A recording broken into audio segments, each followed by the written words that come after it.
გაუზიაროთ ერთმანეთს სიცოცხლე დაავადებათა კონტროლისა და საზოგადოებრივი ჯანმრთელობის ეროვნულმა ცენტრმა მხარდაჭერ ორგანიზაციებთან თანამშრომლობით სისხლის უანგარო დონორობის მხარდაჭერისა და პოპულარიზაციის კამპანია დაიწყო. საქართველოს ჯანმრთელობის ფედერაციის თავმჯდომარის ოთარ ჩოკოშვილის განცხადებით, პანდემიამ მსოფლიოში და მათ შორის საქართველოში სისხლის მარაგები 20-30%-ით შეამცირა.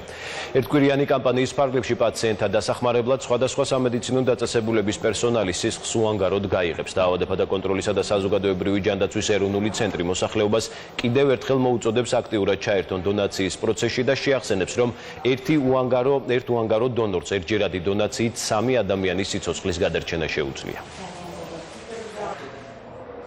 დღეისათვის ამ დონაციის პროცესზე ძალიან დიდი გავლენა იქონია პანდემიამ, უკვე სერიოზული პრობლემა შეიქმნა მიმართულებით და დაავადებათა კონტროლის ცენტრმა დონაციის პროცესის მხარდაჭერისთვის საქართველოს ჯანმრთელობის ფედერაციასთან და საქართველოს განათლებისა და ჯანმრთელობის ხელშეწყობის ფონდთან ერთად წამოიწყო ესეთი კვირეული, დღეს დაიწყო ეს კვირეული, რომელიც მიზანი არის დონაციის პოპულარიზაცია. არავისთვის არ არის ახალი თუ ვიტყვი, რომ რამდენად მნიშვნელოვანია ეს ნებაყოფლობითი დონაცია და დონაცია საერთოდ. უკეთეს არგუმენტს ვიდრე ამ ბუკლეტშია მოყვანილი სიცოცხლის თუნდაც ერთხელ გაღებით შენ 3 ადამიანის სიცოცხლეს გადაარჩენ.